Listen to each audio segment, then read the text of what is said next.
Versículo 3 en adelante dice: y estando él sentado en el monte de los olivos, los discípulos se le acercaron aparte diciendo: dinos, ¿cuándo serán estas cosas? ¿Y qué señal habrá de tu venida y del fin del siglo? Respondiendo Jesús les dijo: mirad que nadie os engañe, porque vendrán muchos en mi nombre, diciendo: yo soy el Cristo, y a muchos engañarán. Y oiréis de guerras y rumores de guerras. Mirad que no os turbéis, porque es necesario que todo esto acontezca, pero aún no es el fin. Porque se levantará nación contra nación, y reino contra reino, y habrá pestes, y hambres, y terremotos en diferentes lugares. Y todo esto será principio de dolores. Entonces os entregarán a tribulación, y os matarán, y seréis aborrecidos de todas las gentes por causa de mi nombre. Muchos tropezarán entonces, y se entregarán unos a otros, y unos a otros se aborrecerán.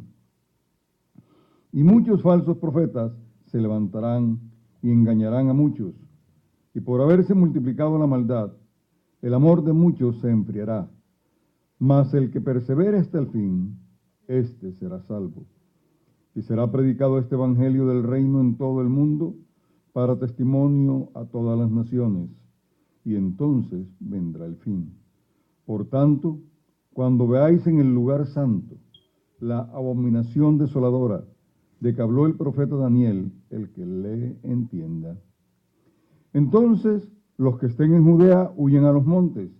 El que esté en la azotea no descienda para tomar algo de su casa. Y el que esté en el campo no vuelva atrás para tomar su capa. Mas ay de las que estén encintas y de las que críen en aquellos días. Orad pues que vuestra huida no sea en invierno ni en día de reposo, porque habrá entonces gran tribulación, cual no la ha habido desde el principio del mundo hasta ahora, ni la habrá. Y si aquellos días no fuesen acortados, nadie sería salvo. Mas por causa de los escogidos, aquellos días serán acortados. Entonces, si algunos dijere: mirad, aquí está el Cristo, o mirad, allí está, no lo creáis.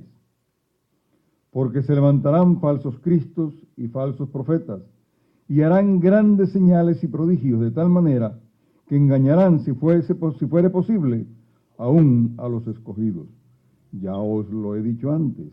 Así que, si os dijeren: mirad, está en el desierto, no salgáis. O mirad, está en los aposentos, no lo creáis. Porque como el relámpago que sale del oriente y se muestra hasta el occidente, así será también la venida del Hijo del Hombre. Porque donde quiera que estuviera el cuerpo muerto, allí se juntarán las águilas. Señor Jesús, te damos gracias por tu palabra. Háblanos ahora, Señor, y muéstranos lo que quieres que tu pueblo en este día entienda y comprenda. En el nombre tuyo, Señor Jesús, lo pedimos todo. Amén y amén. Siéntense, hermanos, son tan amables, por favor. Gloria al nombre del Señor Jesús. Gloria al nombre del Señor Jesús. Hoy quiero traer un tema a ustedes y quiero mostrarles un versículo aquí en este pasaje de la profecía que hizo el Señor Jesucristo estando en el Monte de los Olivos, en el versículo 15, donde dice: por tanto, cuando veáis en el lugar santo la abominación desoladora de que habló el profeta Daniel, el que lee entienda. Aleluya. Hoy quiero hablarles acerca de Daniel, nuestro contemporáneo. Hermanos, Daniel es un ejemplo de perseverancia, es un ejemplo de fidelidad a Dios. y de integridad moral. Eso es lo que es Daniel para nosotros. Y por esta causa Él nos estimula a confiar en lo que Dios ha proyectado para cada uno de nosotros, sea como persona, sea como nación, sea como familia, sea como iglesia. Él nos enseña a confiar en el proyecto que Dios tenga para cada uno de nosotros. Amén. Gloria al nombre del Señor Jesús. Y quiero ahora ir rápidamente a algunos versículos del libro de Daniel. En Daniel capítulo 1, versículo 1 y 2, dice: en el año tercero del reinado de Joacín, rey de Judá, vino Nabucodonosor, rey de Babilonia, a Jerusalén y la sitió. Y el Señor entregó en sus manos a Joacín, rey de Judá, y parte de los utensilios de la casa de Dios, y los trajo a tierra de Sinar, a la casa de su Dios, y colocó los utensilios en la casa del tesoro de su Dios. Amén. Amén. Ahora vamos a Daniel, al capítulo 7, el versículo 1. Dice: en el primer año de Belsasar, rey de Babilonia, tuvo Daniel un sueño y visiones de su cabeza mientras estaba en su lecho. Luego escribió el sueño y relató lo principal del asunto. Y ahora vamos a terminar la lectura en Daniel capítulo 12, versículo 4. Pero tú, Daniel, cierra las palabras y sella el libro hasta el tiempo del fin. Muchos correrán de aquí para allá y la ciencia se aumentará. Aleluya. Yo quiero, hermanos, que ustedes por un momento piensen en esto que hemos leído. Porque este libro es uno de los favoritos de las personas que les gusta estudiar acerca de la escatología, o sea, de los tiempos del fin, de las cosas que están por suceder, porque todas las profecías de Daniel están todavía por cumplir, todavía no se han cumplido. Gloria al Señor. Amén, gloria al Señor. Hermanos, nosotros aprendemos con Daniel no solamente acerca de asuntos escatológicos, pues su testimonio es un ejemplo de fidelidad a Dios. Y todos nosotros nos hemos alegrado, nos hemos gozado, como Daniel, cuando apenas estaba siendo cautivo en Babilonia, él inmediatamente se paró firme y dijo: yo no voy a comer de esas comidas del rey, ni voy a beber el vino del rey. Amén. ¿Por qué? Porque era comida que estaba dedicada a los dioses de los babilonios. Y él es muestra de fidelidad, de integridad. Amén. Hermano, Daniel vivió gran parte de sus años como exiliado en una sociedad que era 100% idólatra, pagana. Eso es lo que es Babilonia. Aún hoy en día, cuando queremos rechazar algo porque es como idólatra, decimos: no quiero eso porque es babilónico. Se ha extendido esa expresión. Amén. Gloria al Señor. Él sirvió a reyes impíos. No obstante, hermanos, no se contaminó nunca. Se mantuvo puro, íntegro, fiel, consagrado 100% a su Dios. Gloria al nombre del Señor Jesús. Hermanos, que el Señor Jesús nos bendiga a nosotros, ¿verdad? Para poder ser así iguales a Daniel.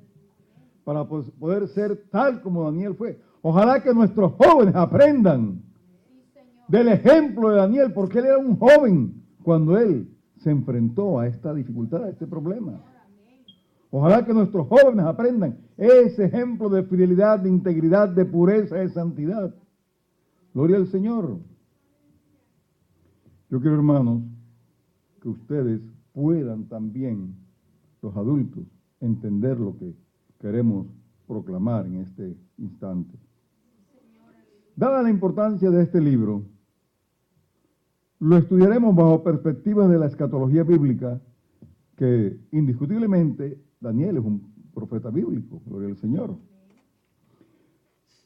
que no quedó restringido al pasado, y eso es lo importante de Daniel. Por eso le digo que él es un profeta contemporáneo de nuestros días, porque lo que él dijo todavía no se ha cumplido, está por cumplirse.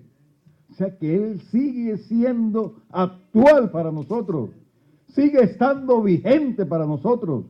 Gloria al nombre del Señor Jesús.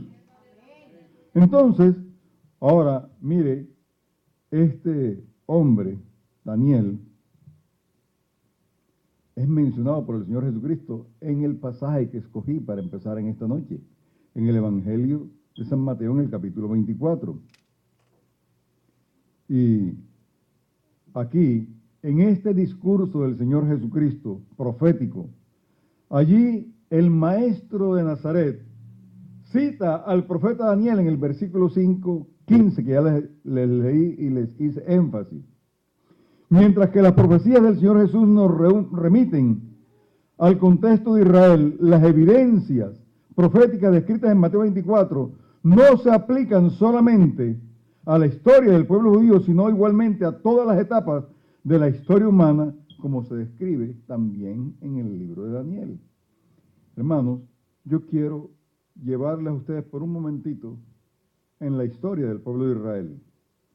La historia del pueblo de Israel se inicia en Génesis, en el capítulo 12, versículos 1 al 3, donde el Señor llama a Abraham y a Sara.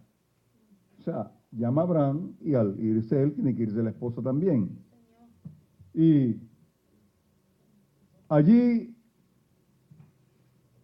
Abraham inmediatamente obedece y sale porque el Señor le hace una promesa. Haré de ti una nación grande y será bendición para todos los que te bendigan y maldición para todos los que te maldigan. Gloria al nombre del Señor Jesús. Pero pasaba el tiempo y Abraham y Sara no tenían el hijo. Sara trató de solucionar el problema de una manera inadecuada, pero el Señor tenía su palabra dada y Él, cuando da una palabra, Él la cumple. A su nombre sea la gloria. Hermano, cada vez que el Señor habla, el Señor cumple. Amén. Gloria al nombre del Señor Jesús. Entonces, esto no podemos dudarlo nunca. Si el Señor ha hablado algo, usted téngalo por seguro de que eso lo va a cumplir. Gloria al Señor. Entonces, al cumplimiento del tiempo, cuando ya habían perdido toda esperanza, ya Sara había perdido la costumbre de las mujeres, yo creo que hasta Abraham también. Amén. Pero más sin embargo, cuando estaban en esa condición, el Señor hace el milagro. Y ellos tienen el hijo llamado Isaac. Isaac es el hijo de la promesa de Dios en Génesis 15:4, en Génesis 17:18, en Génesis 21 del 1 al 3.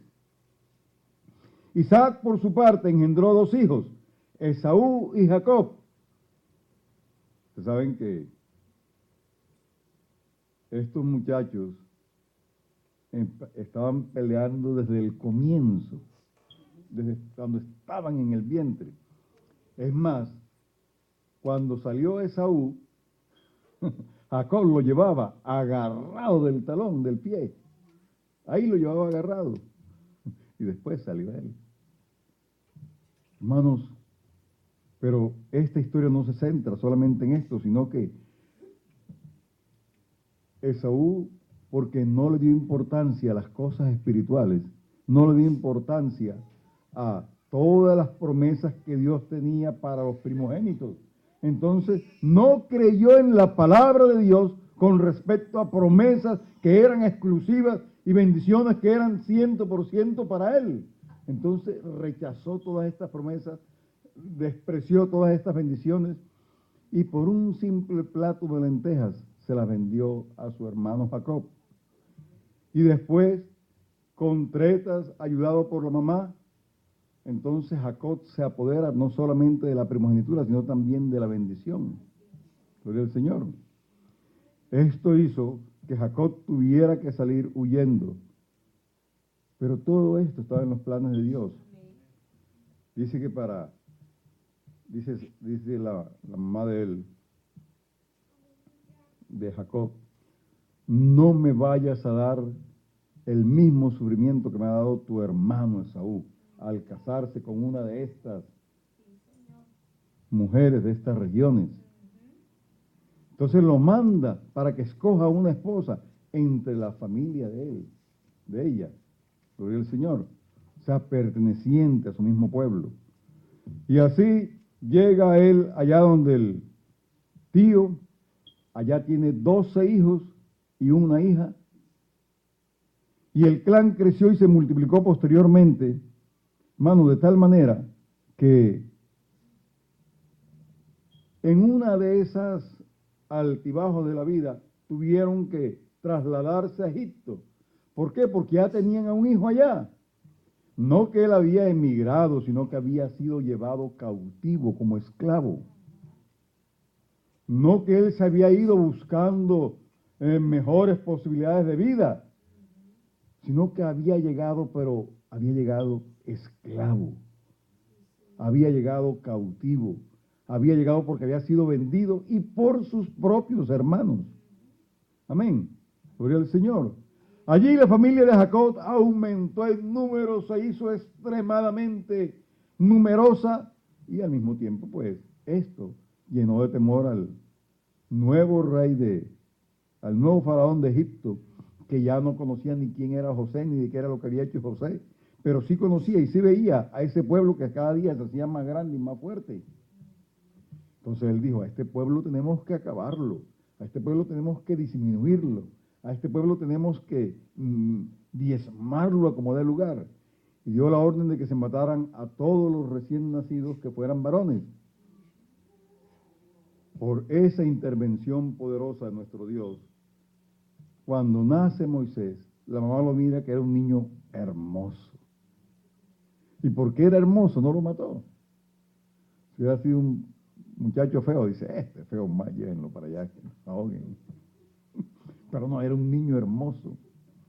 Y saben ustedes que las personas hermosas tienen más posibilidad de conseguir éxito en la vida que las personas no tan hermosas. Sí, una persona hermosa en la vida puede alcanzar todo lo que desee. Éxito en el estudio, éxito en el trabajo, éxito en la vida social, éxito en la vida familiar, éxito en todos los aspectos, simplemente por ser hermoso. Gloria al Señor. Náquena. O si no, pregúntense ustedes mismos y verán que ustedes. Gloria al Señor. Amén. Gloria a Dios. Por eso, hermanos, si usted se está viendo por ahí como que se está volviendo feo, hombre, haga algo. Córtese el cabello. Afeítese. Báñese aunque sea. ¿Verdad? ¿Por qué? Mire, Moisés se salvó porque era hermoso. Nada más por eso. Gloria al Señor. Hermano, desde entonces, el Señor fue fortaleciendo y fortaleciendo a Israel y lo saca de Egipto a través de la dirección de Moisés. Salen bajo el liderazgo de Moisés, peregrinan por el desierto hasta la tierra de Canaán por 40 años. A partir de la liberación egipcia, Israel vivió bajo la dirección de Dios totalmente. Era Dios directamente el que decía todo lo que había que hacer en Israel. Hermanos, y fue un tiempo glorioso para este pueblo. No necesitaban ni siquiera de trabajar. El Señor los alimentaba. No tenía que preocuparse por que el vestido se envejeció. Nunca se les envejeció la túnica que tenían puesta. no tenían que preocuparse por los zapatos nunca se les rompieron. Pero este pueblo era duro de cerviz, este pueblo era un pueblo rebelde y contumaz. Este era un pueblo que todo el tiempo estaba enojado contra el Señor. Todo el tiempo estaba criticando la obra que Dios estaba haciendo con ellos. Amén. Hermanos, y por esta causa, muchos de ellos perecieron en el desierto, hasta que toda la generación que salió de Egipto tuvo que ser sepultada en el desierto en estos 40 años. Y aquellos niños que ellos dijeron que habían salido solamente para morir en el desierto, fueron los que entraron a la tierra prometida. Gloria al Señor. Llegan a la tierra prometida bajo la dirección ahora ya no de Moisés, sino de Josué. Hermanos, y allí fue un tiempo difícil porque Israel se apartó de la dirección de Dios. Y termina diciendo en Jueces 21-25, y cada uno hacía lo que bien le parecía. O sea, este pueblo terminó haciendo cada uno lo que querían. Cada uno hacía lo que su mente le indicaba y no lo que Dios quería que ellos hicieran. Hermanos, y saben ustedes que una de las cosas más difíciles de lograr hoy en día en las iglesias, lo más difícil de lograr hoy en día en las iglesias es que los creyentes obedezcan los mandatos del Señor Jesucristo y que los vivan, que los practiquen. Es lo más difícil que se puede conseguir hoy en día. Cuando en una iglesia, así sea un solo creyente, que empiece a vivir lo que el Señor Jesucristo ha ordenado, lo empiece a poner en práctica, lo empiece a obedecer y hacerlo diariamente, porque no es vivirlo solamente en un día de emoción, en el día de hoy voy a vivir lo que el Señor me mandó y voy a hacer lo que el Señor me mandó, pero el día siguiente, otra vez se aparta, otra vez deja de hacerlo. Que lo haga permanentemente, diariamente, todos los días. Eso inmediatamente indica que esa iglesia entró en avivamiento. Con una sola persona que lo empiece a obedecer. Porque eso va a empezar, ¿sabe qué, hermano Francisco? A regarse, a extenderse a otro más. Gloria al nombre del Señor Jesús. Ahora, después de esto siguió el gobierno monárquico. El reino de Israel estuvo bajo el liderazgo de Saúl, David y Salomón por 120 años. El rey Salomón murió, marcando así la decadencia política del pueblo de Israel. Roboam, su hijo, asumió el reino, pero acabó dividiéndolo en dos, el reino del norte y el reino del sur. El reino del norte se llamó Israel y el reino del sur, que eran Judá y Benjamín, se llamó el reino de Judá. Amén, gloria al Señor. Entonces, después de eso, el reino del norte, el Señor empezó a enviarles profetas para que se volvieran de su mal camino, porque se volvieron igual como estaban, rebeldes. Se apartaron de Dios. El primer rey de ellos, Jeroboam, los contaminó al máximo, de tal manera que de ahí en adelante todos los reyes fueron contaminados con la enseñanza de Roboam, con los cultos y los ritos que estableció Jeroboam. Hermanos, y esto hizo que este pueblo cayera en cautiverio. El reino del sur siguió porque había periodos de gloria, había periodos de consagración, había periodos de búsqueda del rostro del Señor. Y tuvo momentos de gloria, pero igualmente de calamidades, formado por algunos reyes piadosos y otros impíos. Acabó por ser invadido por Nabucodonosor. Nabucodonosor resultó invadiéndolos, terminó llevándolos en cautividad y al final todos fueron llevados presos. Nabucodonosor llevó en cautiverio a los nobles de Jerusalén, a los príncipes, a los intelectuales, a los hombres de guerra, dejando en Judá solamente a los pobres y a los discapacitados. Fueron los únicos que se quedaron. O sea que si a alguien era un tuerto, a ese lo dejaba. Si a alguien le faltaba un dedo, a ese lo dejaba porque era mocho. Si a alguien cojeaba, a ese lo dejaba porque estaba renco. Si a alguien era tartamudo, también lo dejaba. No queremos aquí gente que nos atrase. Entonces, a todos los incapacitados los dejó. Yo creo que hasta a los feos los dejó. Amén, gloria al Señor. Hermanos, toda esta historia propició la intervención del Señor en la vida de Israel para preservación del proyecto que el Señor tenía con ese pueblo. Mire, ¿por qué el reino de Judá se mantuvo más tiempo? Cuando Nabucodonosor invadió a Jerusalén, y además de la nobleza, ¿sabe qué tomó también todos los utensilios preciosos que habían en el templo? Todo se lo llevó.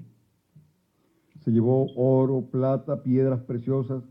Y al rey de Judá, que era Joacín, no resistió y se volvió tributario de Babilonia, perdiendo de esa manera el dominio de su reino, el respeto de sus súbditos y también la confianza de todos sus valientes. Entre los cautivos expatriados a Babilonia estaba el profeta Ezequiel. En Ezequiel 1, del 1 al 3, ahí podemos encontrar esa parte. El ejército de Nabucodonosor destruyó el templo, saqueó Jerusalén y arrasó política, moral y espiritualmente con el reino de Judá. O sea que lo arrasó por completo, lo exterminó. Y se llevó a lo más sobresaliente de ellos para Babilonia. A los príncipes, a los militares, a los que eran nobles, a toda esa gente fue la que se llevó. A todos los demás, a los incapacitados, a todos los dejó. Hermanos, cuando Israel estuvo allá en el exilio babilónico, perdió todos sus derechos, todas sus cosas, pero hubo algo que ellos ganaron, fue intimidad con Dios.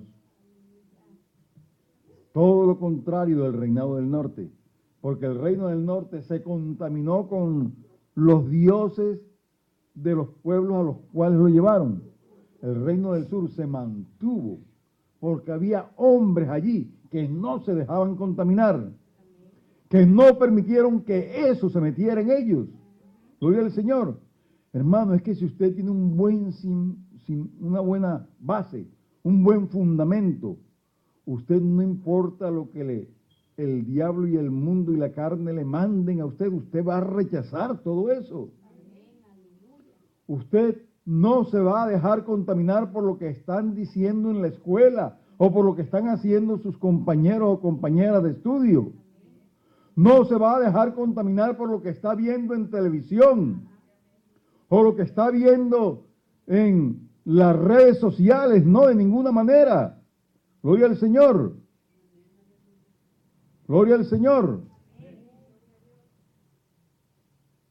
Aleluya. Gloria al nombre del Señor Jesús. Amén. Gloria al Señor.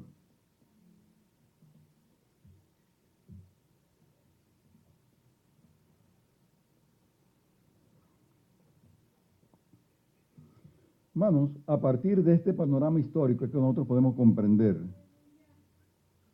el libro del profeta Daniel. Por eso necesitamos igualmente conocer otros aspectos generales de importancia del libro y de la persona del que es llamado el profeta del cautiverio.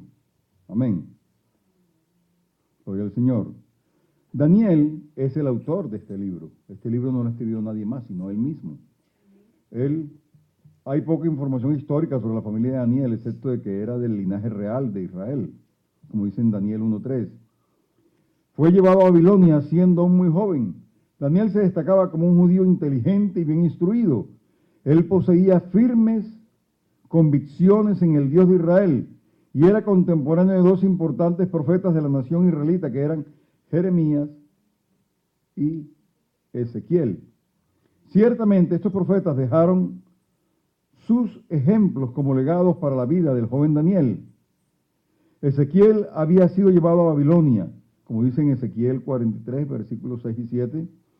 Allí, este experimentado profeta llega a citarlo en su libro, describiendo a Daniel como un hombre sabio y justo, en Ezequiel 14, 14.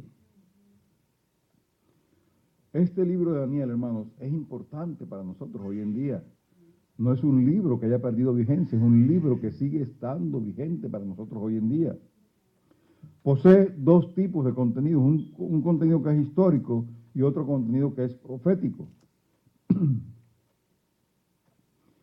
Del capítulo 1 al capítulo 6, el contenido es histórico 100%. Del capítulo 7 al capítulo 12, el contenido es totalmente profético. Amén, gloria al Señor. Y el contenido histórico del libro contiene experiencias que revelan la soberanía y el cuidado de Dios para con aquellos que son fieles. Por eso, hermano, cuando usted es fiel al Señor, sepa que el Señor va a tener su mano sobre usted para ayudarlo, para cuidarlo, para defenderlo, para exaltarlo en el sitio donde usted se encuentre. Solamente que usted sea fiel. Es lo único que el Señor requiere. Es lo único que el Señor pide, que seamos fieles a Él. Gloria al nombre del Señor Jesús. Ahora, por este último contenido creemos en la contemporaneidad de Daniel. Hermanos, necesitamos jóvenes fieles hoy en día. Necesitamos mujeres fieles hoy en día. Necesitamos hombres fieles hoy en día. Necesitamos familias fieles hoy en día. Necesitamos una iglesia que sea fiel hoy en día. Gloria al nombre del Señor Jesús. Este libro, además de histórico, el libro de Daniel contiene revelaciones proféticas cumplidas y otras que todavía van a cumplirse en el futuro. Son revelaciones que tienen que ver con el pueblo de Israel y también con los gentiles. Dios reveló a Daniel el futuro de las naciones a través de un lenguaje alegórico. Por lo tanto, se puede clasificar el libro de Daniel como el género de los libros apocalípticos, porque devela el futuro del mundo trayendo esperanza para el pueblo de Dios, pues allí Israel es el punto convergente de todos los hechos futuros. Ahora, yo quiero que usted me entienda algo, hermano. Cuando hablamos del libro de Daniel, estamos hablando de eventos del porvenir. Y a medida que vayamos avanzando en la siguiente miércoles, que ya está hablando de este libro de los días miércoles, voy a ir comparando con los sucesos de hoy en día. Voy a ir comparando con lo que está profetizado por Daniel, que nos toca a nosotros, porque en general específicamente es para el pueblo de Israel, pero también nos toca a nosotros, aleluya. Hermanos, el libro de Daniel nos muestra el compromiso de un hombre que se dispone a servir a Dios. Y eso es lo que yo quisiera, que se levantara aquí, en esta congregación, un joven, una señorita, un varón, una dama, que quisieran comprometerse con el Señor Jesucristo, que quisieran hacer el compromiso de servir a Dios, no importa cuáles sean las circunstancias. Amén, gloria al Señor. Sin importar lo que estén viviendo, ni lo que se esté atravesando, gloria al Señor. Que sean capaces de mantener su integridad moral, su integridad espiritual, sin hacer concesiones a ningún sistema idólatra y opresor de Babilonia, como lo hizo Daniel. Hermanos, hoy en día nosotros estamos siendo, pudiéramos decir, perseguidos en cierta manera por las leyes migratorias de este país. Amén. porque cada día se va cerrando más el círculo, cada día se va cerrando más y se están quitando todas las puertas. Hay leyes que están enfocadas a impedir que un hijo pueda pedir a sus padres. Hay leyes que están enfocadas a que una esposa o un esposo no puedan pedir a su pareja. Imagínense ustedes que para que un padre solicite un hijo, si es mexicano, son 22 años de espera. 22 años de espera para que se le apruebe la residencia, la solicitud.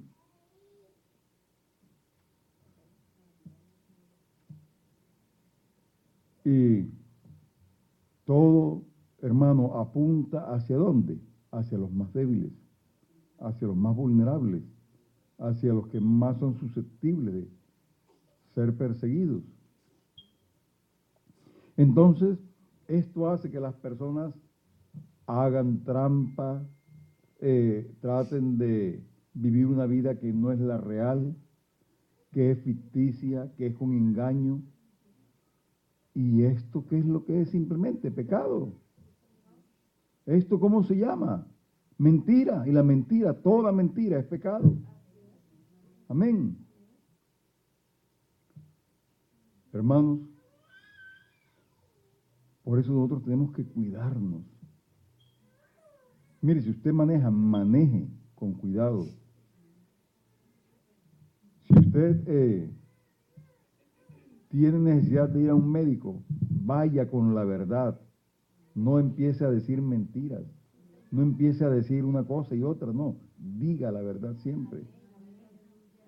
Si usted se rodea de la verdad, el Señor lo va a respaldar a usted. Va a poner gracias, así como decía nuestra hermana Rafaela hoy, que todo lo que el Señor le ha dado por la gracia solamente de Él.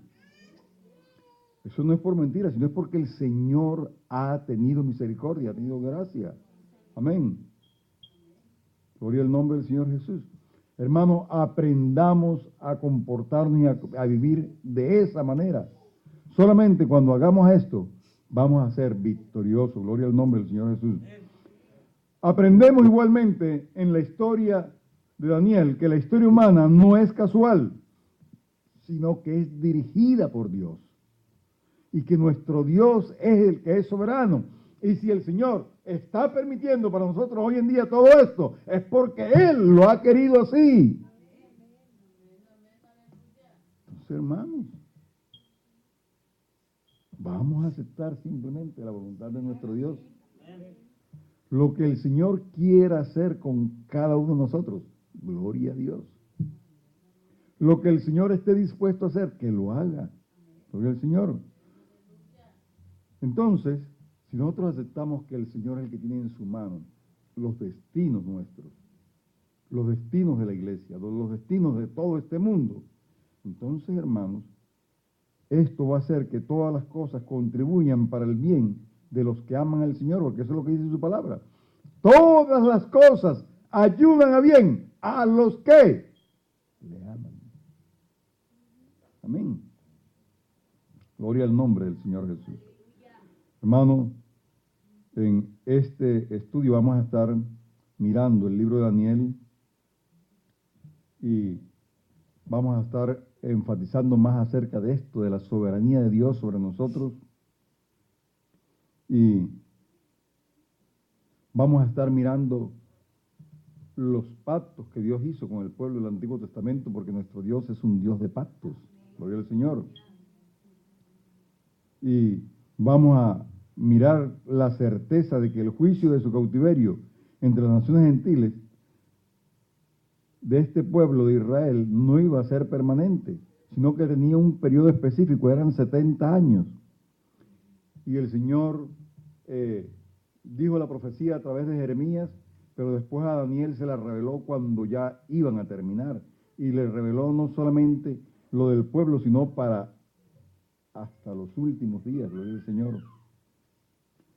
Hermanos, yo creo que en estas visiones proféticas de Daniel, vamos a mirar la soberanía de Dios en todas las naciones, porque en el sueño que tuvo Nabucodonosor de aquella imagen que empezaba con cabeza de oro, después con plata, después con bronce, después con hierro y barro cocido, allí está el futuro de todas las naciones, hasta el día de hoy. Entonces, hermanos, vamos a mirar cuáles son los personajes centrales, vamos a estar estudiándolos, a cada uno de ellos, a Daniel y a Nabucodonosor. Y vamos a estudiar algunos de los principales acontecimientos, por ejemplo, el capítulo 2 de Daniel, donde Daniel interpreta el sueño, el horno del fuego ardiente en el Daniel 3, la locura de Nabucodonosor en Daniel 4, Daniel en el foso de los leones en el capítulo 6, y vamos a mirar también las profecías y las visiones de los años venideros, que están en Daniel 7 y 8, la revelación de las 70 semanas en Daniel 9, y las imágenes de la historia del fin de Daniel del 11 al 12. Gloria al nombre del Señor Jesús. Entonces les invito, hermanos, que no falten estos miércoles que siguen, que estén aquí para que podamos enterarnos todos de lo que el Señor quiere para cada uno de nosotros. Estén de pie, por favor, y ojalá que usted haya entendido en esta noche que el Señor quiere algo con usted, y es que usted haga un compromiso con Él, un compromiso de servirle a Él, sin importar absolutamente nada de lo que el mundo le ofrezca, sin importar absolutamente nada de las circunstancias que usted esté viviendo, sin dejarse usted enredar por el mundo, por el diablo, por la carne, absolutamente por nada, sino que usted se mantenga fiel, consagrado y apartado de todo mal, que se mantenga puro y consagrado a Dios. Gloria al nombre del Señor Jesús. Gloria al